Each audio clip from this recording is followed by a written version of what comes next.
Dear viewers, আপনাদের সবাইকে স্বাগত জানাচ্ছি ক্রিক ট্রেন্ডিং এর এই ভিডিওতে। আগামীকালকে নারী বিশ্বকাপ ২০২৫-এর ফাইনাল ম্যাচ অনুষ্ঠিত হবে এবং সেই ম্যাচে মুখোমুখি হবে দক্ষিণ আফ্রিকা এবং ভারত। এখন বিষয় হচ্ছে কোন দল আসলে জিততে পারে সেটা প্রেডিক্ট করা অনেক টাফ, কারণ আমরা দেখেছি সেমিফাইনালে ইন্ডিয়া যেভাবে ৩৩৯ রান চেজ করলো, সেটা কিন্তু প্রশংসার দাবিদার। অন্যদিকে সাউথ আফ্রিকা তারা ইংল্যান্ডকে একেবারে ধসিয়ে দিয়ে সেমিফাইনালে জয়লাভ করেছিল। সো এই দুটো দল কিন্তু একেবারে পূর্ণ শক্তির দল নিয়ে নামবে এবং বলাই বাহুল্য যে এদের মধ্যে আসলে যে কোনো দলেরই এই বিশ্বকাপটা জেতার সামর্থ্য আছে। যদি ব্যাটিং এর দিকটা বিবেচনা করি, সাউথ আফ্রিকার ব্যাটিং লাইন আপ কিন্তু যথেষ্ট স্ট্রং এবং অধিনায়ক লরা ভলভার্ট তার যে ইনিংস আমরা দেখেছি ১৬৯ রানের ইনিংস সেমিফাইনালে, সেটা কিন্তু নারী বিশ্বকাপের ইতিহাসে সর্বোচ্চ ব্যক্তিগত স্কোর যদি বলি সেটাই লরা ভলভার্টের। এবং অন্যদিকে এটা নকআউট স্টেজে সর্বোচ্চ ব্যক্তিগত রান মেন্স এবং উইমেন্স দুটো মিলিয়ে। সো ভলভার্টের দিকে অবশ্যই তাকিয়ে থাকবে দক্ষিণ আফ্রিকা দল এবং ভলভার্ট আসলে দুর্দান্ত একটা ইনিংস খেলবেন সেটাই অবশ্যই চাইবে। প্লেয়ার টু ওয়াচ যদি বলি তাহলে ভলভার্ট থাকবেন প্রথমেই, পরবর্তীতে থাকবেন তাসমিন ব্রিডস, তিনি অসাধারণ একজন প্লেয়ার, এবং নেডিন ডি ক্লার্ক, তিনিও কিন্তু এই ভারতের বিপক্ষে একটা ৮০ ইনিংস খেলে গ্রুপ স্টেজে অর্থাৎ লিগ স্টেজের ম্যাচ জিতিয়েছিলেন।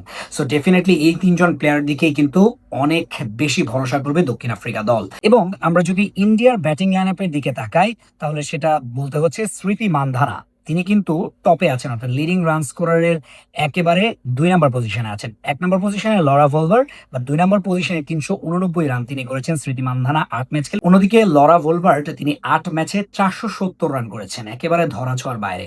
এবং প্রতিকা রাওয়াল তিনিও কিন্তু দুর্দান্ত খেলেছেন, এখন পর্যন্ত তিনি ৩০৮ রান করেছেন। এবং জেমি রোড্রিক্স তিনি নতুনভাবে যুক্ত হবেন, কারণ আমরা দেখেছি সেমিফাইনালে তিনি যে ইনিংসটা খেললেন সেটা কিন্তু অসাধারণ একটা ইনিংস। ইন্ডিয়ার ইতিহাসে বলতে হচ্ছে এরকম ম্যাচ উইনিং ইনিংস ইন্ডিয়া নারী দলের ক্রিকেটার খুব কমই খেলেছে, যেটা জেমি রোড্রিক্স খেলেছেন।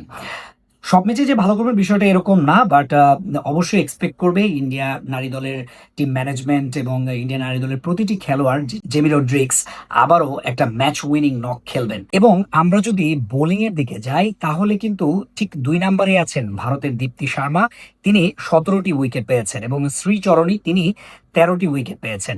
অন্যদিকে সাউথ আফ্রিকার কোনো বলারই কিন্তু টপ 5-এ নেই, বাট মারিজেন ক্যাপ তিনি কিন্তু ১২টি উইকেট পেয়েছেন ৮ ম্যাচে। স্পেশালি সেমিফাইনালে তিনি দুর্দান্ত বোলিং করেছেন, ইংল্যান্ডের বিপক্ষে ৫ উইকেট পেয়েছিলেন সেমিফাইনালে। সো সেটার রিপিটেশন কিন্তু অবশ্যই করতে চাইবেন মারিজেন ক্যাপ। এখন দেখার বিষয় সেই কাজটা তিনি করতে পারেন কিনা। সো আমার মনে হচ্ছে যে এই প্লেয়ারগুলোই আসলে বেস্ট পারফর্মার হবে ফাইনাল ম্যাচে, এবং আমার দৃষ্টিকোণ থেকে এটাই মনে হচ্ছে। এবং আমরা একটা ভালো এবং একেবারে নেইল বাইটার একটা ফিনিশ হয়তোবা আমরা একটা ক্র্যাকার অফ এ গেম আমরা হয়তো দেখতে পারবো আগামীকালকে সেই নারী বিশ্বকাপের ফাইনালে, এবং প্রথমবারের মতো নতুন কোনো বিজয়ী দল আমরা দেখব নারী বিশ্বকাপে। সো ভিউয়ার্স, আজকের ভিডিও এ পর্যন্তই। ভিডিওটি যদি ভালো লাগে, যারা ইউটিউবে দেখছেন তারা চ্যানেলটিতে সাবস্ক্রাইব করবেন, ভিডিওটিতে লাইক দিবেন এবং কমেন্ট করবেন, এবং যারা ফেসবুকে দেখছেন তারা পেজটি ফলো করবেন, ভিডিওটিতে লাইক দিবেন, কমেন্ট করবেন এবং শেয়ার করবেন। ধন্যবাদ সবাইকে।